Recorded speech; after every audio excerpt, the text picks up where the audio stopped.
everyone, I am Anjan and welcome to our 28th video tutorial of the Verilog course series.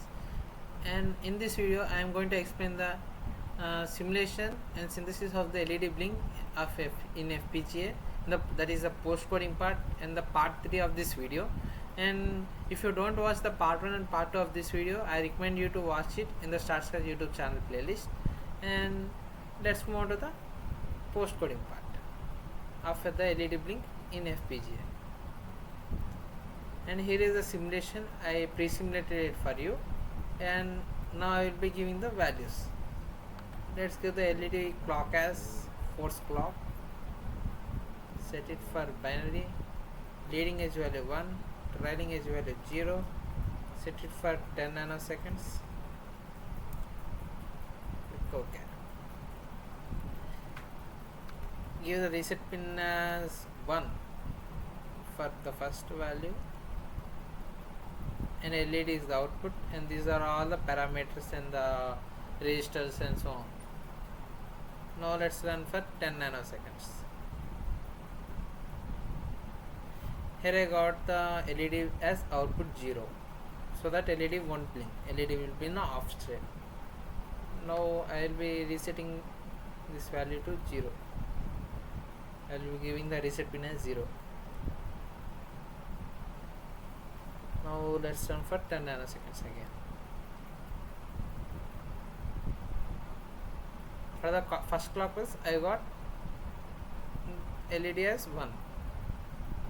Now for second clock pulse,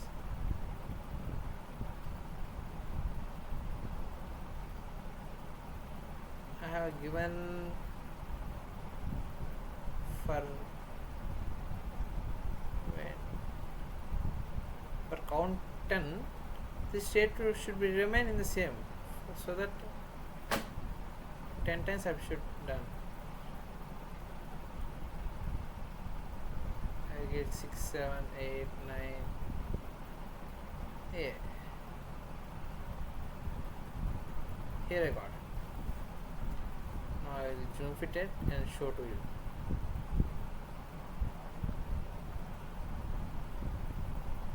Here you got it.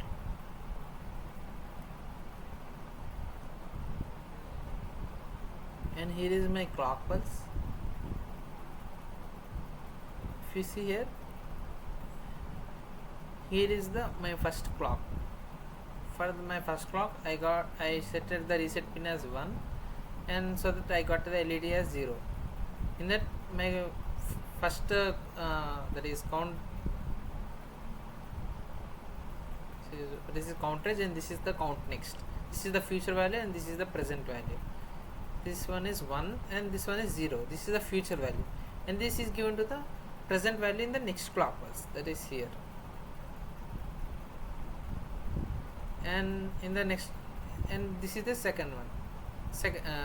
Future value is 2, and here they are given in the, if you diagonally you can see here 2 is given here, 3 is given here, 4 is given, 5 and so on. A is given here.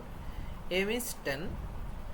If the present value is 10, then my count reaches to 10, so that in my code I set it to the state which should go to the next state, that is off state. Off state. So here, from here I got,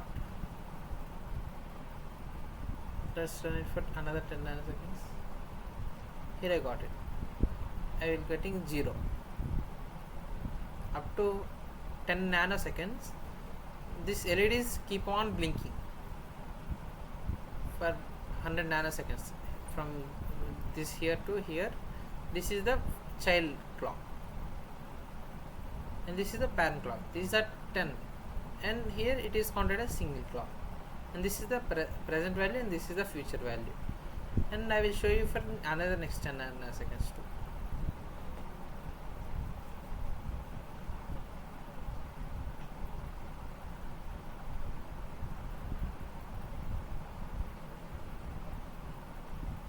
Now there will be a change. Here you can see.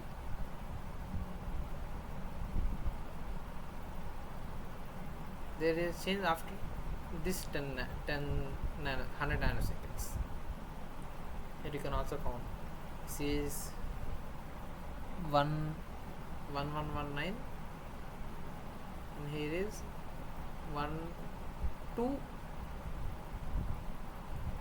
I think.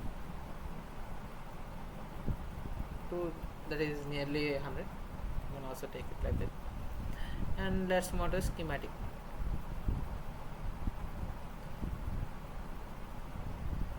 And here is the schematic part, and you can find an RTL add and 3 RTL muxes, that is 2:1 muxes, and 2 RTL ROM, and 1 asynchronous registers, 3 asynchronous registers, and a single output LED. And these are the inputs, that is a reset pin and clock pin. This is the circuit diagram which is generated by the tool for the LED blinking, single LED light blinking. And here I will end the part 3 of this video. And if you want to explore more on the Verilog questions, related questions, you can check the description box below to explore more. I have given some of the questions there in the description box. And if you like the video, do hit the like button below and subscribe to the StarScratch YouTube channel. Thank you.